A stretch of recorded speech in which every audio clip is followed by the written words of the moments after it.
Queridos, vamos dar sequência à nossa exposição bíblica no livro e na epístola do apóstolo Paulo aos Colossenses, no capítulo 1. E hoje nós concluiremos essa primeira porção que dividi em 3 exposições, do capítulo 1, dos versos 13 a 23.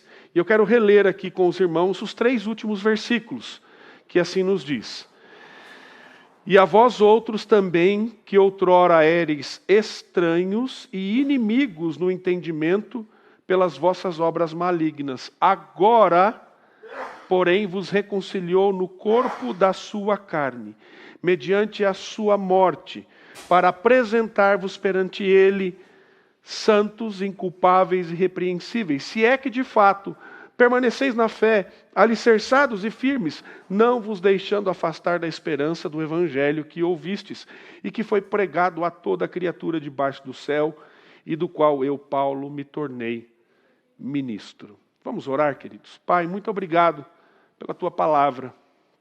Muito obrigado porque nela nós temos vida, conhecemos ao Senhor, conhecemos a nós mesmos e conhecemos a vontade do Senhor para a nossa vida. E agora clamamos para que o Senhor fale ao nosso coração por meio desta mensagem, por meio da exposição da Escritura, e que tudo o que fizermos aqui seja para a glória do teu nome. E que as palavras dos meus lábios, o meditar do meu coração, sejam agradáveis na tua presença, meu Senhor, minha rocha, meu Redentor, amado da minha alma, em nome de Jesus.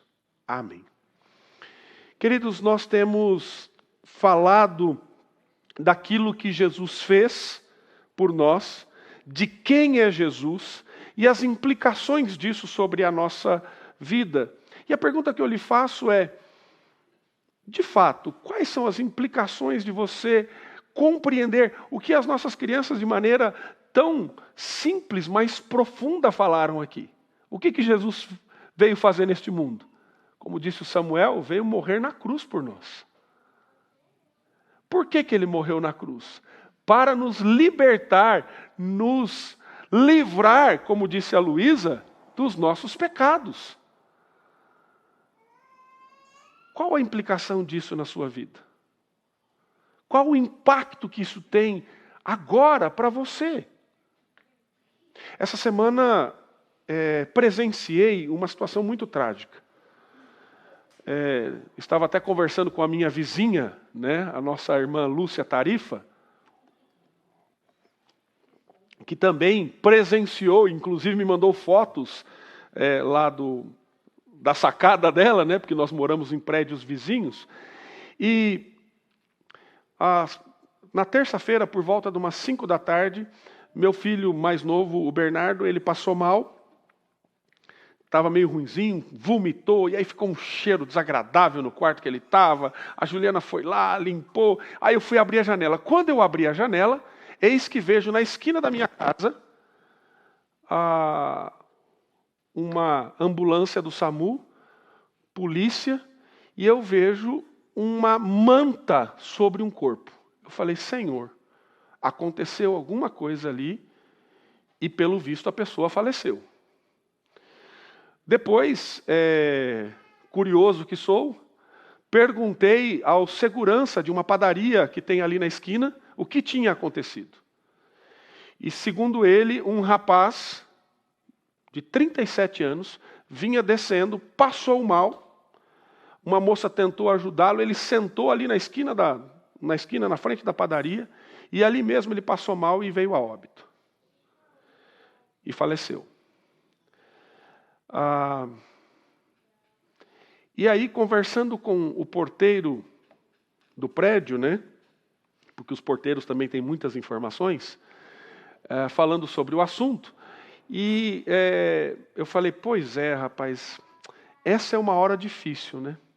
E se você não tiver certeza para onde você vai, aí é pior ainda. E eu falei assim, se você morresse hoje, para onde é que você iria? Falei para o porteiro. Ele disse, depende do que a gente fez, né? Eu falei, pois é. Será que depende mesmo? Ou será que depende daquilo que Jesus fez por nós? Eu falei, você crê na Bíblia? Ele falou, creio. Eu falei, pois a Bíblia diz que não é pelo que eu faço, nem pelo que você faz, mas por aquilo que Jesus fez. E queridos, às vezes nós somos assaltados com a possibilidade de coisas que não queremos acontecer. Talvez uma enfermidade que você seja acometido e aí você recebe a notícia de que você tem pouco tempo de vida. E ainda você tem a oportunidade de se preparar para isso. Mas pessoas subitamente como essa pessoa que faleceu ali, este rapaz de 37 anos, não sei qual era a vida dele, não sei se ele tinha vida com Deus ou não, mas pode ser levado a qualquer momento. A questão é, como é que você vive com Jesus?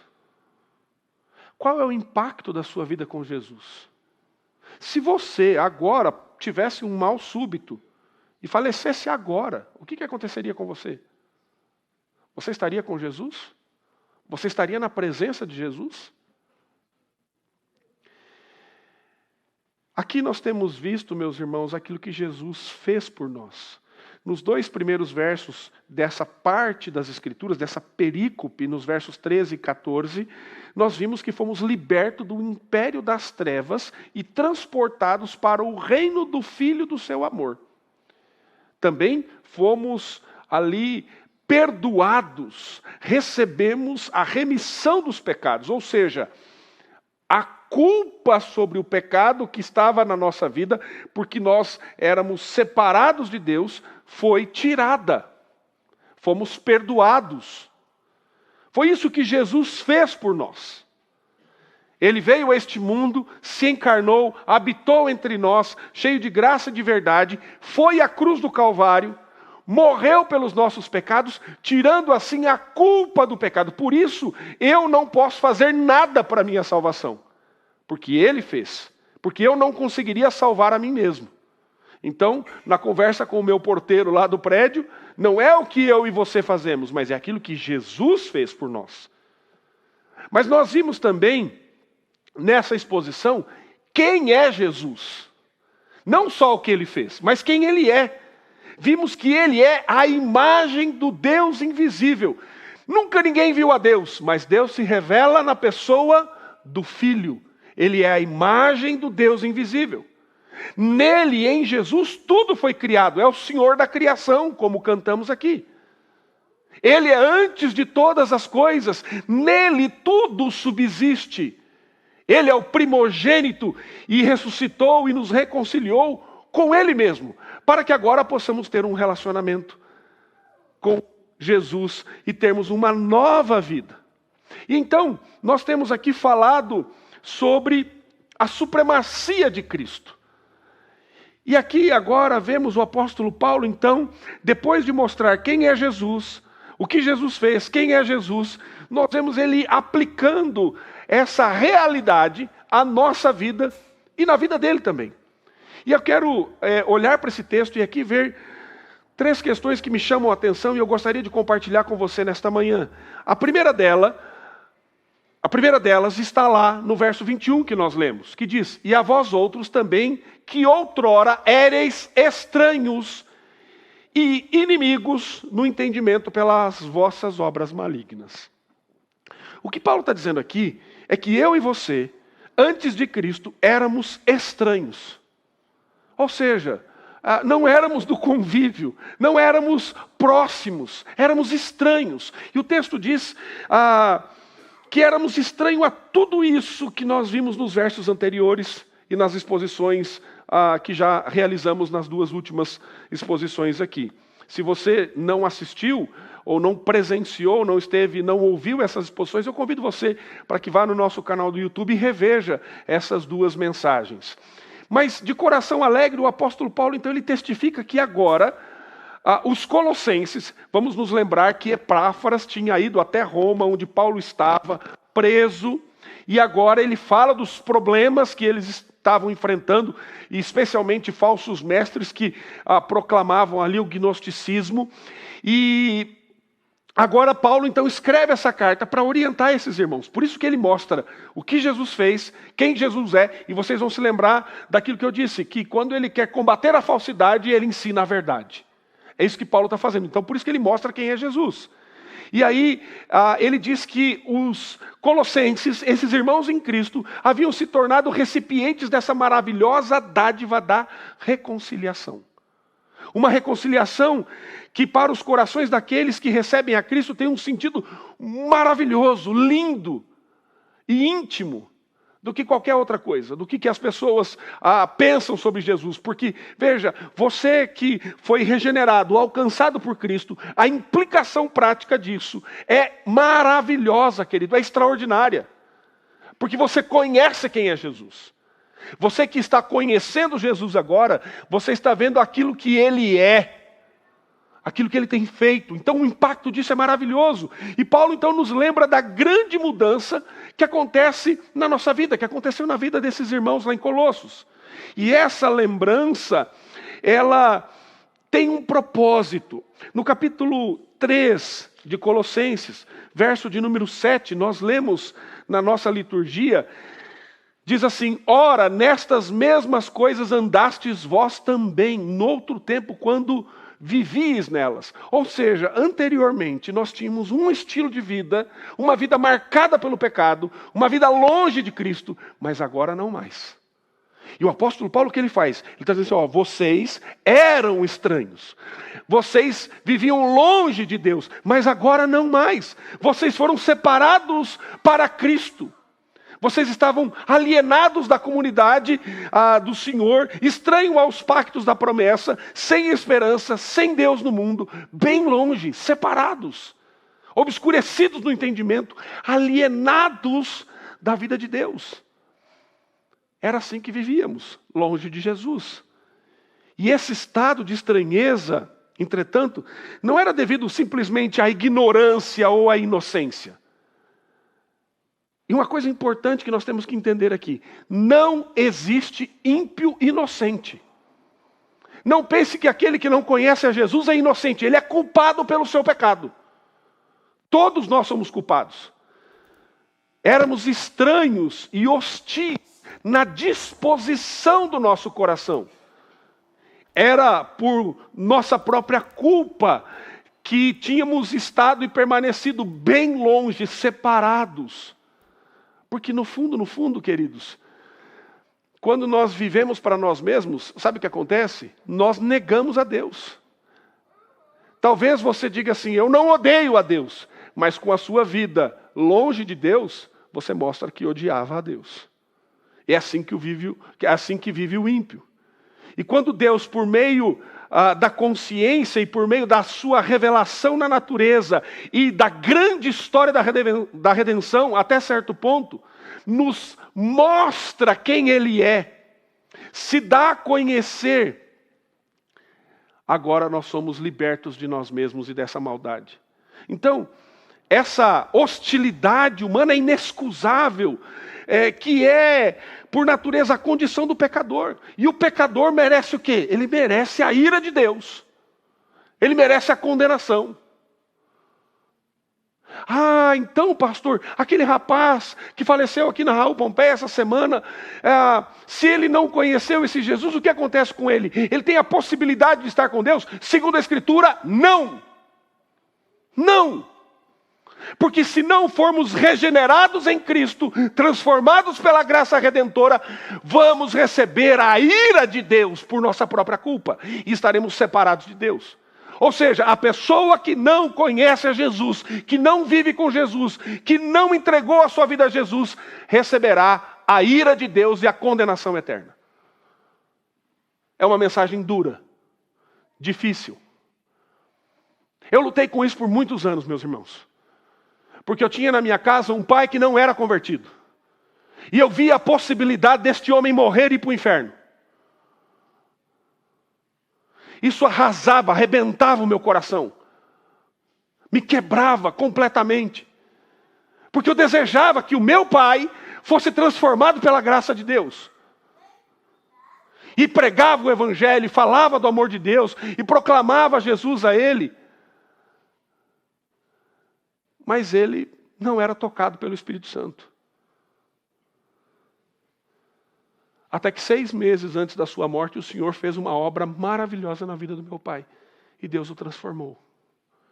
Porque não é pela minha força, não é pela minha argumentação, mas é pela graça.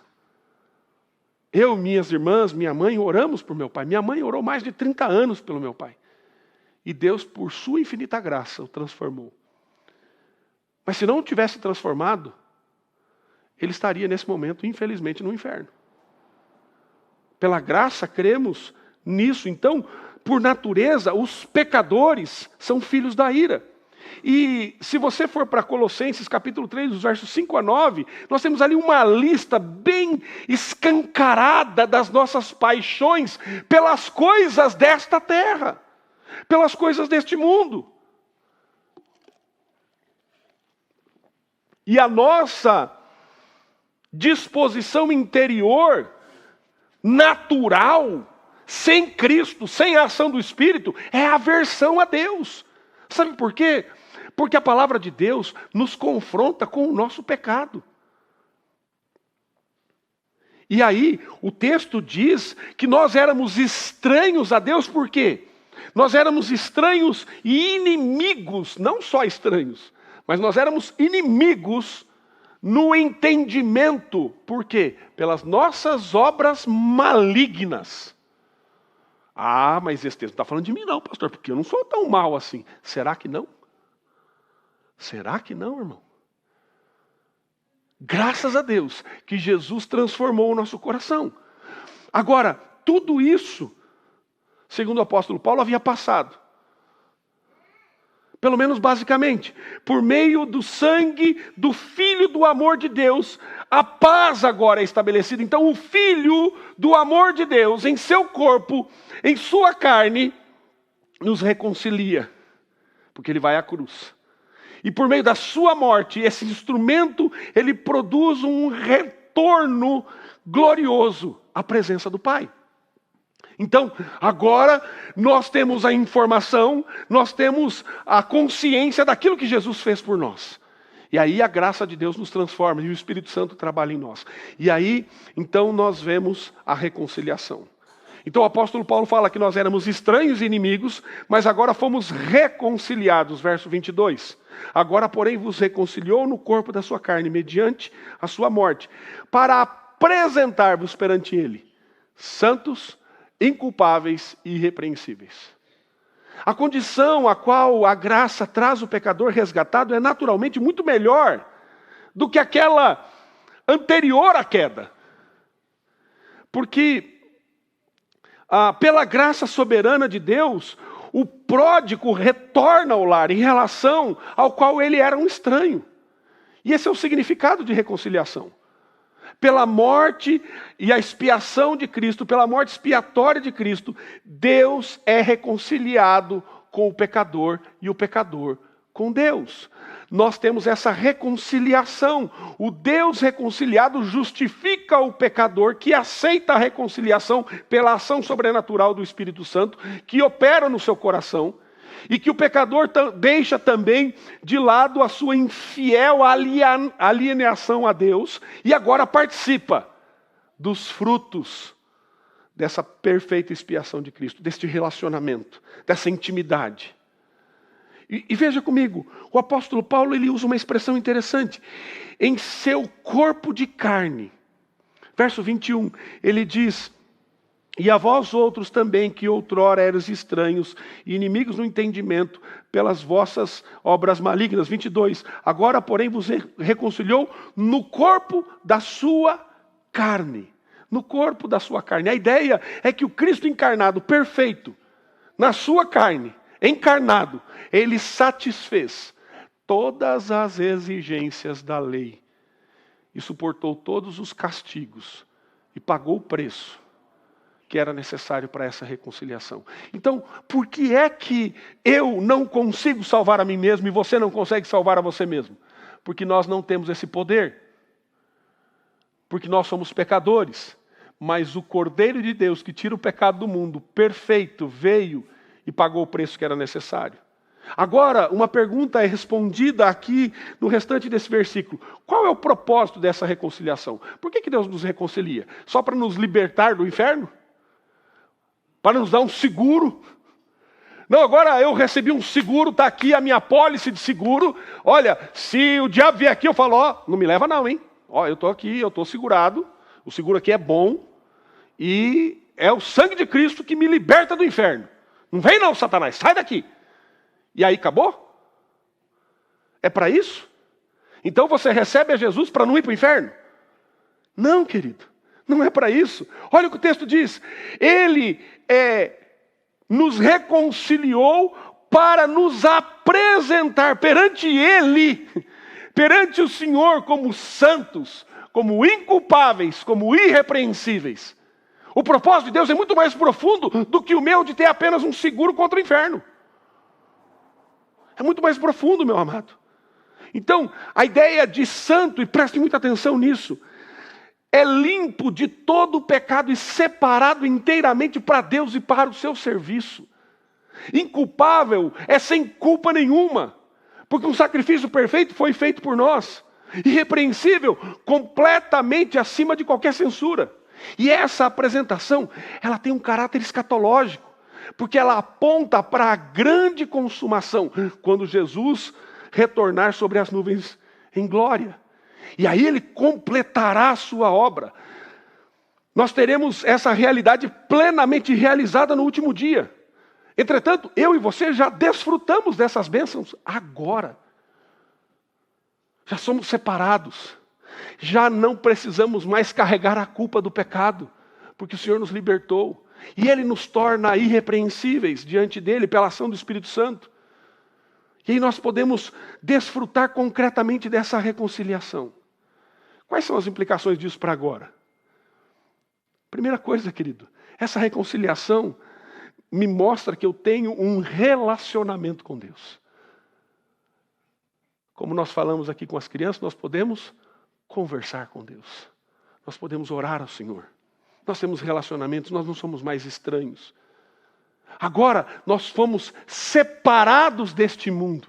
Eu não preciso mais viver de forma natural, como pecador. Porque o que é natural a mim e a você? O que é natural a nós é o pecado. Mas agora Deus nos dá a possibilidade em Jesus, pela ação do Espírito Santo, de não mais viver nas obras malignas, de não viver segundo a inclinação do nosso pecado, de não viver para os ídolos e amores que temos no nosso coração e deste mundo. E essa é uma questão que nós precisamos pensar muito, irmãos, porque às vezes nós amamos muito ao mundo e pouco a Deus. O Espírito Santo, ele começa a trabalhar em nós pelos méritos de Cristo, para não sermos mais culpados e sermos agora irrepreensíveis nessa nova vida. E sabe, irmãos, essa semana estava refletindo sobre isso. Pelas situações que tenho presenciado e visto, e a gente começa a pensar na morte. Quando você vê uma situação como dessa pessoa que faleceu na esquina da minha casa. Quando temos, como temos na nossa família, meu cunhado que está enfrentando uma enfermidade, um câncer no cérebro. Então a morte bate à nossa porta. E aí nós começamos a pensar nisso. E eu estava refletindo, e aqui nós estamos também estudando nesses dias, nesses próximos domingos, sobre o contentamento. E eu estava refletindo sobre isso, queridos. E pensando nessa questão, infelizmente eu vejo o quanto a nossa realidade de amar a Deus sobre todas as coisas, como ela está distante de nós. Como está longe. Somos tão amantes da nossa própria vida. Somos tão amantes dos nossos desejos, da nossa falsa sensação de segurança. E sabe, irmãos, isso confronta o meu coração, porque é maravilhoso você desfrutar das coisas dessa terra. Ontem eu tive uma oportunidade muito abençoada e preciosa, né? Sofrida demais. Eu fui assistir o jogo do Corinthians ontem. E eu vejo que torcer para o Corinthians é quase uma vida cristã, assim, porque é sofrimento.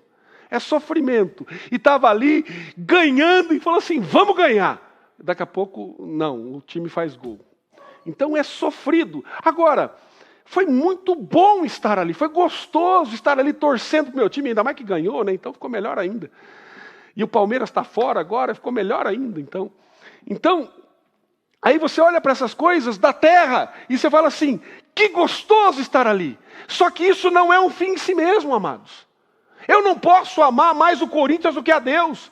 Você não pode amar mais o Palmeiras do que a Deus, o São Paulo do que a Deus, o seu time de futebol do que a Deus, o seu dinheiro do que a Deus, a sua família amar mais do que a Deus, o seu trabalho, a sua carreira, a sua reputação, a sua imagem. Quem você pensa que é mais do que a Deus? Mas sabe qual é a realidade? É que, infelizmente, nós amamos mais essas coisas do que a Deus.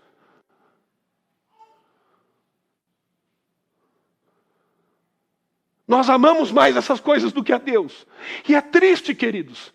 É triste porque quando nós olhamos para Cristo, o que Ele fez, Ele nos amou com amor eterno, ao ponto de entregar a sua vida.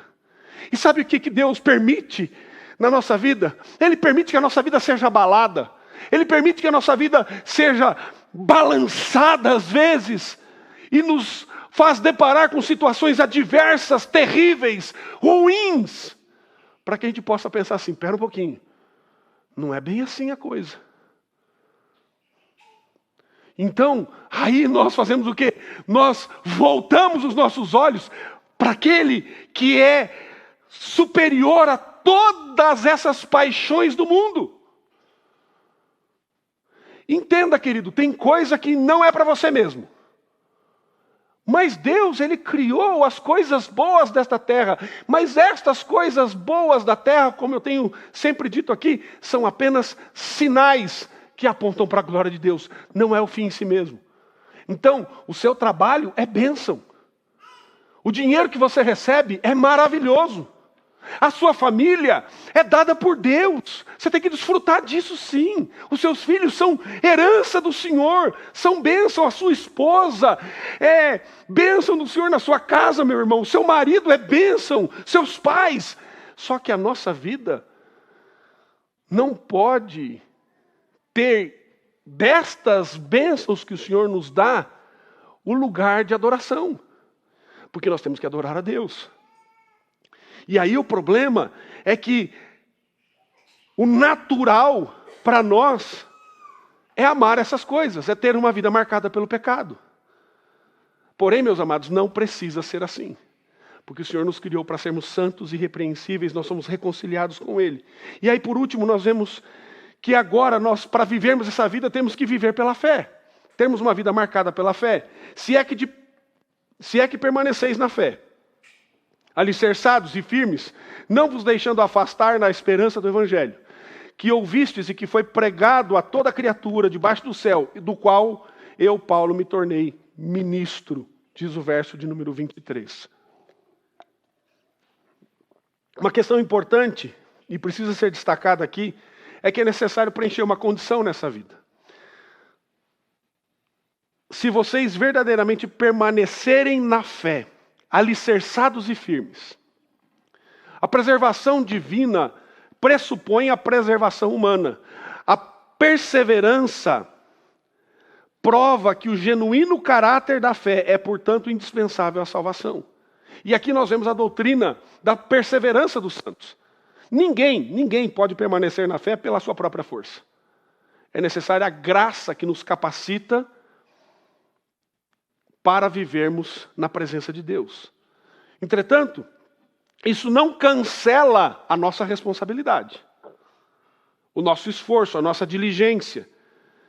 Então, é necessário esse esforço contínuo, ininterrupto, tenaz, empenhado, para que possamos viver na presença do Senhor, nos desembaraçando de todo o pecado. E é importante lembrar que distintamente a ação da fé, uma fé não em si próprio, mas uma fé no Senhor, uma fé que é dada por Ele. Então, nós temos que estar alicerçados e firmes nesta fé, estabelecidos neste fundamento. Cristo é a pedra angular. E veja a continuidade: não vos deixando afastar da esperança do evangelho que ouvistes. Então nós temos que estar atentos contra o relapso em relação ao tempo em que nós éramos estranhos. Então agora você vive na presença de Deus, você tem uma nova vida, você não deve deixar que aquela prática, aqueles amores de quando você era estranho, dominem você agora. É isso que Deus está dizendo para nós aqui. Não devemos voltar àquele padrão de pecado. Aquela maneira de viver com todos os vícios destruidores da nossa alma. Temos que ter uma esperança firme, essa expectação ardente, confiante, completa, essa espera vigilante, da qual fala o Evangelho e lhe dá origem o mesmo Evangelho que os colossenses ouviram. Não somente ouviram, mas também obedeceram. E agora permanecem na fé. E veja a maneira linda que o apóstolo Paulo termina esse texto com profunda emoção e gratidão. Ele diz: Evangelho do qual eu, Paulo, me tornei ministro. Do qual eu, Paulo, me tornei ministro. Um ministro do Evangelho é alguém que conhece esse Evangelho, que tem sido salvo pelo Cristo do Evangelho e com alegria no coração proclama a outros esse Evangelho. É isso que Paulo está dizendo aqui. Agora, olhando para essa realidade e para esse texto, especialmente do verso 13 ao verso 23 agora, eu queria fazer algumas considerações finais e ver algumas lições que nós podemos aprender nesse texto. E a maior lição a ser aprendida nessa porção das Escrituras, nessas últimas 3 mensagens que tivemos aqui do primeiro capítulo de Colossenses, é que a proclamação da pessoa e da obra de Cristo é o remédio contra falsos ensinos. Deus se revela em Cristo a todos. O Filho é a imagem do Pai invisível. O Senhor se fez carne, visível, palpável, veio ao mundo e quer que o mundo inteiro ouça e veja quem Ele é, por meio de Jesus. O conhecimento da salvação é obtido como? Pela pregação do Evangelho. Então nós temos que pregar o Evangelho. Temos que falar do amor de Deus. Ele afirma que o Evangelho pertence a Deus e que o Senhor usa o homem para anunciar essa verdade através da pregação, da exposição e da instrução da palavra. E é dessa forma que o Senhor cumpre o seu plano, o seu propósito. Quanto à vontade e à revelação de Deus, que estão na palavra de Deus, elas são anunciadas, as pessoas são chamadas a conhecerem a Cristo. Porque é nele que se encontra a verdadeira e plena salvação. Hoje em dia também, queridos, nós vemos algumas tendências que estão presentes na igreja. Uma dessas tendências é uma ideia filosófica, teológica, chamada de liberalismo, que tem se infiltrado na igreja hoje.